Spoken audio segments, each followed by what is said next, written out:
Ako po si Dr. Mila de la Paz. Inilaan ko ang mahigit 3 dekada ng aking karera bilang isang espesyalista sa kalusugan ng kababaihan at nakatrabaho ko na ang libu-libong babae sa buong Pilipinas. Marami sa kanila na marahil ay katulad ninyo ang nakaramdam na tila ang kanilang pinakamasiglang mga taon ay unti-unti nang nawawala. Narito po ako para sabihin sa inyo na hindi iyan totoo, lalo na kung handa kayong bawiin muli ang kontrol sa inyong katawan at sa inyong kapakanan. Kung kayo po ay isang babaeng lampas 60 anyos na mayroon akong ibabahagi na maaaring medyo mahirap pakinggan, ngunit may potensyal itong baguhin ang inyong buhay. Kung ang inyong lakas ay paunti-unti nang nauubos, kung nararamdaman ninyo ang lumalaking agwat sa inyong relasyon, at kung ang pagiging malapit sa inyong partner ay hindi na komportable o tila isang malayong alaala na lang, hindi lang ito simpleng pagtanda. Ang katotohanan po ang mga maselang ugat sa inyong balakang ay maaaring nagdurusa sa huminang daloy ng dugo, parang isang halaman na hindi nakakakuha ng sapat na tubig. Kung hindi ninyo ito bibigyan ng pansin ng problema, ay hindi lang mananatili sa loob ng kwarto. Apektado rin nito ang inyong kumpiyansa, ang inyong koneksyon sa iba, at ang mismong pagtingin ninyo sa sarili bilang isang babae. Ngayon, sino ba ako para sabihin ang ganito katapang na pahayag? Tulad ng nabanggit ko, ako po, si Dr. Mila de la Paz. Ginugol ko ang aking karera sa pagtulong sa mga kababaihan na muling maibalik ang kanilang sigla, mga babaeng inakala na tapos na ang kanilang kasagsagan. At narito ako para tiyakin sa inyo hindi pa po huli ang lahat.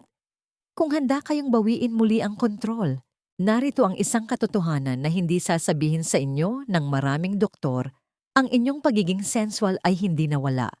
Ito'y nakakulong lamang. Nakakulong sa likod ng mga tumatanda at hindi na gaanong nababanat na mga ugat na siyang nagpapagutom sa inyong mga pribadong bahagi at pumipigil sa sustansya at pakiramdam na kailangan nila. Ngunit ngayon, ibubunyag ko ang 4 na natural na supplements na makakatulong na maibalik ang sirkulasyon, buhayin muli ang inyong komportabling pakiramdam at pag-alabin muli ang paglalambingan. Lahat ng ito ay walang reseta o mga masakit na pamamaraan. Sa ilang sandali, ipapaliwanag ko ng eksakto kung paano gumagana ang mga supplement na ito at kung bakit ang ilan sa mga pinakamakapangyarihang kwento ng pagbabago na nasaksihan ko ay nagmula sa mga kababaihang nasa edad 60s at 70s, hindi sa kanilang 40s. Samahan ninyo ako. Ang mga maririnig ninyo ay maaaring ikagulat ninyo at baka ito na ang magbago ng lahat. Bago tayo magpatuloy, kung hindi pa po ninyo nagagawa, maglaan ng 1 segundo para pindutin ang subscribe button at i-on ang notifications. Nagbabahagi ako ng simple at tapat na payong pangkalusugan para sa mga kababaihang lampas 60 at ayaw kong may mapalampas kayo sa mga susunod kong ibabahagi. At kung nakakatulong sa inyo ang mga sinasabi ko, paki-type lang po ng woo sa comments. Kung hindi naman, mag-type ng 0 para malaman ko kung paano ko pa mapapabuti ang content na ito para sa inyo. Napakahalaga po ng inyong feedback. Ngayong naiintindihan na ninyo kung bakit maaring hadlang ang inyong sirkulasyon, pag-usapan naman natin kung paano ito aayusin. Igigiya ko kayo sa 4 na natural na supplements na inirekomenda ko sa hindi mabilang na kababaihan sa loob ng maraming taon. Ang mga ito ay simple, ligtas at suportado ng tunay na agham. Kapag ginamit ng sabay-sabay, sinusuportahan nito ang mas malakas na daloy ng dugo, mas malalim na enerhiya at maaari pang makatulong na ibalik ang nawala ninyong kumpiyansa. Simulan natin sa una, isang pundasyong sustansya na dati sagana sa ating katawan, ngunit mabilis na bumababa pagkatapos ng edad 60. Ito ay tinatawag na L-arginine at heto kung bakit ito mas mahalaga ngayon sa inyong edad. L-arginine ang pampalakas ng sirkulasyon. Naaalala ko pa ang isa sa mga una kong pasyente na nasa 60s, si Aling Brenda. Masigla, matalino, isang retiradong guro. Pumasok siya sa aking opisina na may tahimik na pagkadismaya. "Dramila," sabi niya, Gusto pa ng puso ko ang koneksyon, pero ang katawan ko ay hindi na sumusunod. Ang kanyang lakas ay kumukupas at ang kanyang kumpiyansa sa kwarto ay halos naglaho na dahil sa hindi komportableng pakiramdam. Hindi siya nag-iisa. Nakita ko na ang parehong sitwasyon sa mga kababaihan sa buong bansa. Ang hindi alam ng marami ay ang mga problema sa paglalambingan pagkatapos ng edad 60 ay madalas walang kinalaman sa pagnanasa kundi sa daloy ng dugo. Dito pumapasok ang L-arginine. Ang L-arginine ay isang amino acid, isang bagay na dati sagana sa inyong katawan. Ngunit pagkatapos ng edad 60, mabilis itong bumababa. Kapag nangyari iyon, nahihirapan ang inyong katawan na gumawa ng nitric oxide, isang mahalagang gas na nagbibigay senyas sa inyong mga ugat na mag-relax at bumuka. Kung walang sapat na nitric oxide, bumabagal ang inyong sirkulasyon, humihina ang pagdating ng sustansya at ang mga bahagi ng inyong katawan na nangangailangan ng masaganang daloy ng dugo ay hindi ito nakukuha. Maaari itong magdulot ng panunuyo ng ari at pagbaba ng pakiramdam. Tinutulungan ng L-arginine na baligtarin yan. Sa pamamagitan ng pagpapalakas ng produksyon ng nitric oxide, nakakatulong ang L-arginine na i-relax at paluwagin ang mga ugat na nagpapabuti sa pangkalahatang sirkulasyon, lalo na sa mga maselang tissue sa inyong mga pribadong bahagi. Maraming kababaihan ang nagsisimulang makapansin ng mas maiinit na kamay at paa, mas maraming enerhiya at isang mas komportable at sensitibong tugon kapag oras na ng paglalambingan. Hindi ito isang milagrosong tableta. Ito ay tungkol sa pagbibigay sa inyong katawan ng isang bagay na nawawala rito. Nagsimula si Aling Brenda sa 1 mg lamang sa isang araw iniinom sa umaga. Pagkatapos ng 3 linggo, bumalik siya sa aking opisina na may ngiti. Para bang may nagbukas ulit ng ilaw. Sabi niya sa akin, bumalik ang kanyang lakas, ngunit ang pinakamahalaga, naramdaman niyang muli siyang malapit sa kanyang asawa. Hindi lang emosyonal, kundi pati na rin pisikal. Iyan ang kapangyarihan ng sirkulasyon. Hindi lang ito nagpapagalaw ng dugo. Binubuhay nitong muli ang koneksyon. Ang L-arginine ang naglatag ng pundasyon, ngunit para tunay na mapalakas ang epekto nito at mapanatiling matatag ang antas ng nitric oxide sa buong araw, mayroong pangalawang supplement na lagi kong inirerekomenda kasabay nito. Gumagana ito kasama ng L-arginine at sabi ng iba, mas epektibo pa ito. Hayaan ninyong sabihin ko kung ano ito at kung bakit ito ang maaaring nawawalang susi para sa pangmatagalang paglalambingan. Kung nandito pa rin kayo at tumatagos sa inyo ang mensaheng ito, pakitype lang po ang numerong 1 sa comments para malaman kong kasama ko kayo. Ang inyong feedback ay nagpapaalam sa akin na ang mga salitang ito ay umaabot sa tamang puso. Ngayon magpatuloy tayo at pag-usapan ng pangalawang supplement na kailangan ninyong malaman. L-citrulline ang pampalakas ng nitric oxide. Pagkatapos ng ilang linggo ni Aling Brenda sa pag-inom ng L-arginine, bumuti na ang kanyang pakiramdam. Ngunit tulad ng maraming kababaihan, gusto niyang ipagpatuloy ang pag-unlad na iyon. Doon ko ipinakilala sa kanya ang itinuturing kong tahimik na katuwang sa pagpapanumbalik ng daloy ng dugo, ang L-citrulline. Heto ang dahilan kung bakit napakamakapangyarihan ng supplement na ito, lalo na pagkatapos ng edad 60, habang direktang tinutulungan ng L-arginine ang inyong katawan na gumawa ng nitric oxide, mas epektibo itong ginagawa ng L-citrulline. Ito ay nagiging arginine sa loob ng inyong mga bato na nagbibigay sa inyo ng mas mabagal at mas tuloy-tuloy na paglabas ng nitric oxide. Sa madaling salita, tinutulungan nitong manatiling bukas ang inyong mga ugat ng mas matagal, mas tuloy-tuloy at walang biglaang pagtaas at pagbaba ng epekto na nararamdaman ng ilan kapag arginine lang ang iniinom. Napakahalaga nito para sa sirkulasyon, hindi lang para sa kalusugan ng puso, kundi para sa mas maliliit na ugat na sumusuporta sa inyong pakiramdam sa natural na pagdulas ng inyong katawan at sa inyong kakayahang manatiling malapit sa taong mahal ninyo. Dahil ang tunay na paglalambingan, yung tipo na mahalaga pa rin kahit pagkatapos ng 40 taon ng pagsasama, ay nakasalalay sa komportabling pakiramdam at kumpiyansa. At ang kumpiyansang iyon sa kaibuturan nito ay nakasalalay sa daloy ng dugo. Nang magdagdag si Aling Brenda ng 800 ml lang ng L-citrulline tuwing umaga, mas naging kapansin-pansin ang mga pagbabago. Inilarawan niya ito ng ganito: hindi lang sa komportable na ulit ang mga bagay-bagay. Nararamdaman kong buo ako sa sarili kong katawan. Pakiramdam ko kontrolado ko na ulit ang sarili ko. At narinig ko na ang parehong linya o halos katulad nito mula sa daan-daang kababaihan sa paglipas ng mga taon. Nakikita ninyo ang supplement na ito ay hindi lang tungkol sa sirkulasyon. Ito ay tungkol sa pagbawi sa bahagi ng inyong sarili na nais pa ring makaramdam na buhay, nais at sensual. Ang bahagi na hindi naniniwalang may expiration date ang paglalambingan. Para sa maraming kababaihan ang L-citrulline, ang nawawalang susi na nagdudulot ng balanse, pagiging tuloy-tuloy at isang panibagong koneksyon kapwa sa kanilang partner at sa kanilang sarili.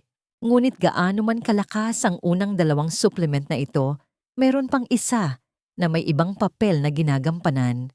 Habang ang arginine at citrulline ay nakatuon sa mga ugat, ang susunod na ito ay gumagana sa inyong lakas, sigasig at pagnanasa. At ginamit na ito sa loob ng maraming siglo ng mga kababaihan na tumatangging tumanda ng tahimik. Pag-usapan natin ito. Panax Ginseng, ang muling tagapagbigay buhay ng enerhiya at pagnanasa. Lagi kong pinaniniwalaan na ang pagpapanumbalik ng daloy ng dugo ay bahagi lamang ng solusyon. Dahil ano ang silbi ng pisikal na ginhawa kung hindi mo naman nararamdaman ang pagnanasa, ang kislap, ang sigasig na muling kumonekta. Dito naging isa sa aking pinakapinagkakatiwalaang kasangkapan ang Panax Ginseng sa pagtulong sa mga may edad na kababaihan na muling pag-alabin hindi lang ang kanilang pisikal na tugon, kundi pati na rin ang kanilang pagnanasa. Naaalala ko ang isang pasyente na nagngangalang Aling Helen, 72, taong gulang na dumating, matapos subukan ng arginine at citrulline. Bumuti ang kanyang sirkulasyon at may napansin siyang mga positibong pagbabago, ngunit may kulang pa rin. Lumapit siya na tila nahihiya at sinabing, "Dramila, gusto kong maramdaman ulit yung gana. Gusto kong tingnan ang asawa ko at may maramdamang kakaiba. Alam niyo na." Doon ko ipinakilala sa kanya ang Panax Ginseng. Kilala ito sa loob ng maraming siglo sa medisina sa silangan bilang isang natural na pampasigla. Ngunit ang mas mahalaga, isa itong tagapagpanumbalik ng enerhiya ng pagkababae. Ang kaibahan ng Panax Ginseng ay hindi lang ito nakakaapekto sa pisikal na aspeto. Nakakatulong itong i-regulate ang stress, sumusuporta sa balanse ng hormone, at nagpapalakas ng natural na enerhiya sa cellular level. Ang kombinasyong iyon ay nakakatulong na mapabuti ang daloy ng dugo at buhayin muli ang inyong mental na koneksyon sa pagnanasa. Para sa mga kababaihang lampas 60 na, ang reserbang enerhiya ay madalas na unti-unting nababawasan. Pagkatapos ng menopause, ang Panax Ginseng ay maaaring maging isang game changer. Kapag regular na iniinom mga 200 hanggang 400 milligrams araw-araw, nakatulong ito sa hindi mabilang na kababaihan na makaramdam na mas buhay, mas matalas ang isip at mas bukas ang damdamin sa paglalambingan. Hindi pilit, hindi artipisyal, kundi natural na sigla na bumabalik pagkatapos ng maraming taon na tila naglaho. Bumalik si Aling Helen para makita ako pagkatapos ng 2 buwan. Sa pagkakataong ito, hindi na siya tahimik o alanganin. Ngumiti siya ng malapad at sinabing, "Pakiramdam ko ay nagising ako mula sa isang makapal na hamog." Ang kanyang asawa na nakaupo sa tabi niya ay tumangulang. Hindi na kailangan ng salita. Iyan ang ganda ng Panax Ginseng, hindi lang nito tinutulungan ang inyong katawan na tumugon. Tinutulungan ka nitong makaramdam muli. Ang malalim at tahimik na pakiramdam ng koneksyon na kinatatakutan ng maraming babae na tuluyan ng nawala. At kahit na may mas malakas na daloy ng dugo at nanumbalik na sigasig, mayroon pa ring isang piraso para makumpleto ang palaisipang ito. Isang sustansya pa na nagpapagana sa bawat tibok ng puso, bawat sandali ng enerhiya, bawat galaw ng inyong katawan. Kung wala ito, walang tunay na nagtatagal. Hayaan ninyong ipakita ko sa inyo kung ano ito. Kung kasama ko pa rin kayo at nakikita ninyong mahalaga ang impormasyong ito, sige po at itype ang numerong 1 sa comments. Nagpapaalam ito sa akin na nandito kayo at naabot kayo ng mensaheng ito. Ngayon, magpatuloy tayo sa ika-4 na supplement na kailangan ninyong malaman. CoQ10 ang pinagmumula ng lakas ng puso. Sa pagdating natin sa huling supplement na ito, karamihan sa mga kababaihang kausap ko ay may nararamdaman ng gumigising sa kanilang kalooban, mas magandang daloy ng dugo, mas malakas na enerhiya, at kahit na ang pamilyar na pakiramdam ng pagiging malapit ay bumabalik. Ngunit may isang huling piraso na nagbubuklod sa lahat ng ito, isang sustansya na dati madaling nagagawa ng inyong katawan, ngunit ngayon ay nahihirapan ng mapanatili. Ito ay tinatawag na COX at ito ang nagbibigay gatong sa mismong makina na nagpapanatili sa paggalaw ng inyong dugo ang inyong puso. Nakilala ko si Aling Diana. 68, isang retiradong librarian, hindi nagtagal matapos siyang bigyan ng kanyang doktor ng gamot sa kolesterol. Sinabi niya sa akin, "Dramila, akala ko tama ang ginagawa ko, pero simula nang inumin ko ang mga tabletang ito, wala na akong gana sa katawan." Agad kong nalaman kung ano ang nangyayari. Ang mga statin bagamat nakakatulong sa pagpapababa ng kolesterol, ay umuubos din sa natural na imbak ng kokwen sa katawan. At kapag bumaba iyon, hindi makalikha ng enerhiya nang mahusay ang inyong puso. Humihina ang daloy ng dugo, nararamdaman ang pagod at ang paglalambingan. Madalas iyan ang unang nawawala. Ipinaliwanag ko kay Aling Diana na ang COX ay parang spark plug para sa bawat selula sa katawan, lalo na sa puso.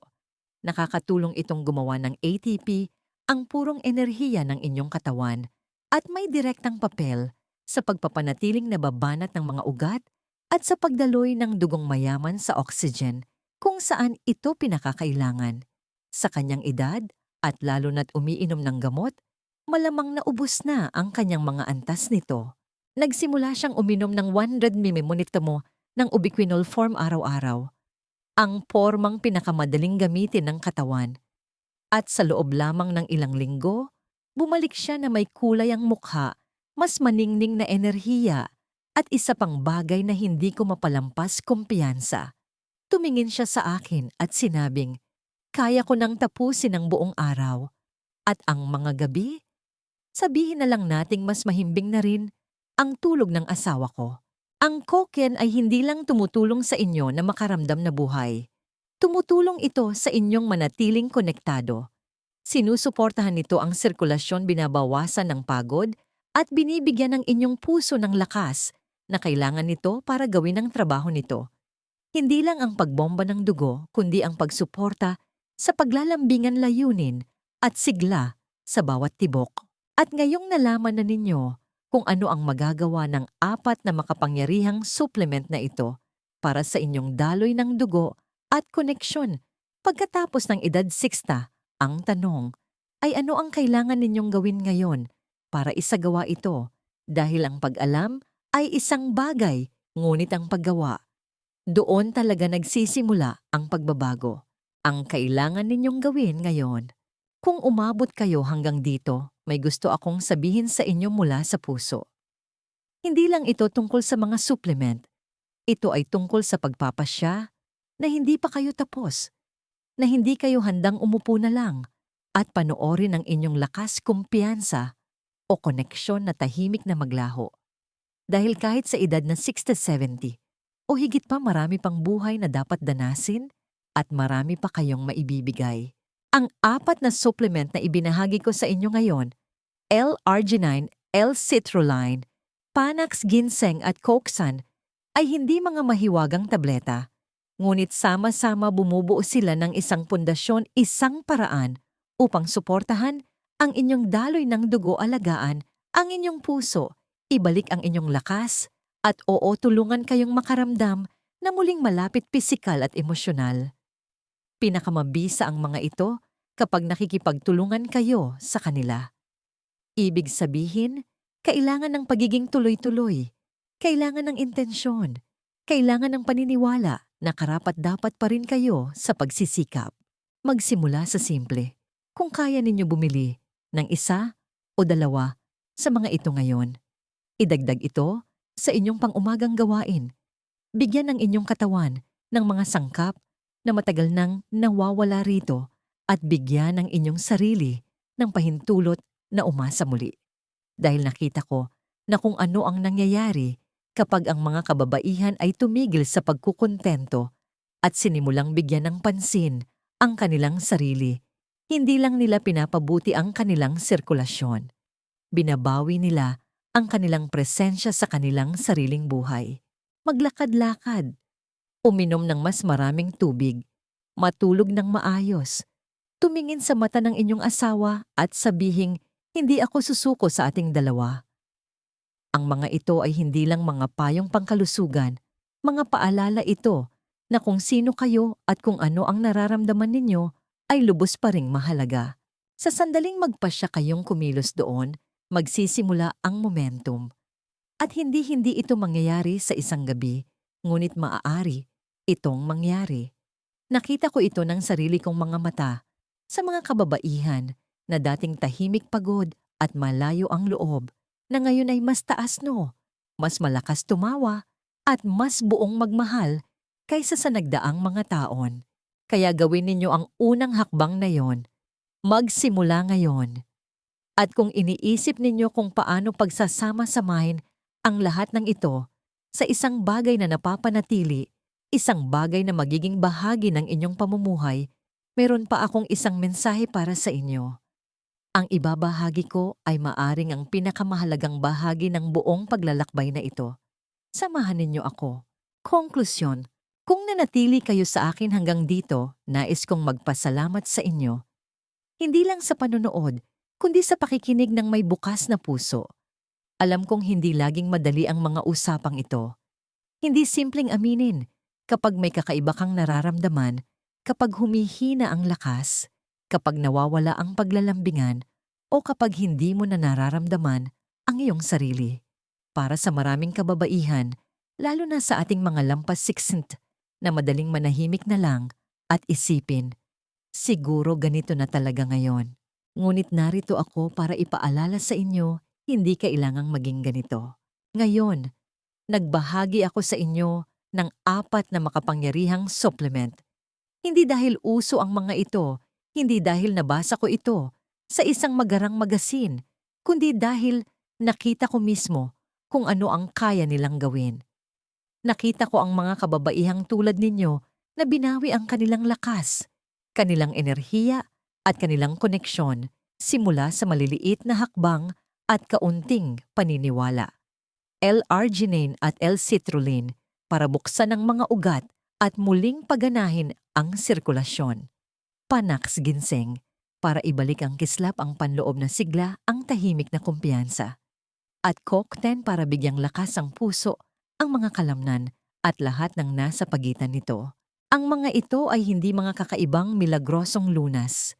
Ang mga ito ay mga kasangkapan na alam ng inyong katawan kung ano ang gagawin, mga kasangkapan na gumagana para sa inyo, hindi laban sa inyo, mga kasangkapan na hindi sinusubukang takpan ang mga sintomas, kundi sinusuportahan ang inyong natural na kakayahang maghilom, makaramdam ng kasiyahan at maging konektado muli. Hindi lang pisikal, kundi emosyonal. Ngunit higit pa sa mga supplement mismo sana, ang napulot ninyo mula rito ay isang bagay na mas malalim na ang inyong kalusugan, ang inyong presensya, ang inyong pagiging malapit sa mga taong mahal ninyo. Ay karapat-dapat paglaanan ng pansin. Karapat-dapat silang pag-ukulan ng panahon. Nakatrabaho ko na ang mga kababaihang nasa 60s, 70s kahit 80s na nakakita ng malaking pagbabago sa loob lamang ng ilang linggo. At hindi ito dahil ibinalik nila ang oras. Ito ay dahil binago nila ang kanilang pag-iisip. Itinigil nila ang paniniwala na ang kanilang pinakamagagandang taon ay lumipas na. Itinigil nila ang pakikinig sa tahimik na boses na nagsasabing, "Tapos ka na." At nagsimula silang makinig sa isang bagay na mas malakas, isang bagay na may pag-asa. Isang bagay na nagsasabing, mayroon pang higit para sa iyo. Alam ko kung ano ang pakiramdam na tumingin sa salamin at makita ang isang taong hindi mo na lubos na nakikilala, na magtaka kung saan napunta ang babaeng may lakas, sigla at presensya. Naranasan ko rin ang mga sandaling iyon at narito ako para sabihin sa inyo, nandyan pa rin siya sa loob ninyo. Marahil mas tahimik na siya ngayon, marahil medyo napagod na siya ng buhay, ngunit sa tamang suporta, maaari siyang bumalik. Hindi bilang isang bersyon ng iyong nakababatang sarili, kundi bilang isang mas malakas, mas matalino, at mas maningning na bersyon ng kung sino kayo ngayon.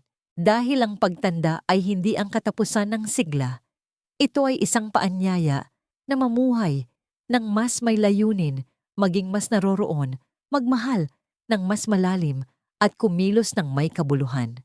At iyan talaga ang tunay na diwa nito. Daloy ng dugo, paglalambingan enerhiya. Hindi sila magkakahiwalay na bahagi ng buhay. Lahat sila ay nakatali sa isang bagay, ang pakiramdam na ganap na buhay. Kaya kung mayroong tumatak sa inyo sa mensaheng ito, kung nahanap ninyo ang inyong sarili na tumatango na aalala kung ano ang pakiramdam na maging tunay na komportable, tunay na may kumpiyansa, huwag ninyong hayaang mawala ang damdaming iyon. Kumilos kayo. Bawiin ninyo ito. Isang huling salita mula kay Dr. Mila. Narito ang isang aral sa buhay na natutunan ko sa lahat ng aking mga taon sa medisina at sa totoo lang sa buhay. Ang desisyon na magbago ang pinakamabisang gamot sa lahat. Hindi mahalaga ang bilang ng taon sa inyong buhay, kundi ang buhay sa loob ng inyong mga taon. Nasa inyo ang kapangyarihan ngayon din na pumili ng landas tungo sa panibagong sigla at koneksyon. Nagsisimula ito sa isang hakbang, isang desisyon na unahin ang inyong kapakanan. Hayaan ninyong ito ang maging sandali na itigil ninyo ang pagkukontento sa unti-unting paghina at simulan ang pagbuo ng bersyon ng inyong buhay na nararapat pa rin sa inyo. Magsimula sa maliit, magsimula ngayon, ngunit magsimula. Dahil ang totoo, hindi kayo nauubusan ng oras. Kayo ay nakatayo sa simula ng isang bagong yugto. At maniwala kayo sa akin, ang pinakamagagandang kabanata ay maaaring nasa unahan pa ninyo. Narito ako sa bawat hakbang ng daan upang gabayan kayo. Hindi pa kayo tapos. Nagsisimula pa lang kayo. Kung tumagos sa inyo ang mensaheng ito, mangyaring mag-type ng isang yes sa comments sa ibaba. Gusto kong marinig ang inyong mga saloobin. Huwag kalimutang mag-subscribe para sa mas marami pang kaalamang tulad nito at pakiusap, ibahagi ang impormasyong ito sa inyong mga kaibigan, inyong mga kapatid, sa sino mang babae sa inyong buhay na maaaring makinabang sa pakikinig nito. Hindi ninyo alam kung kaninong buhay ang maaari ninyong mabago.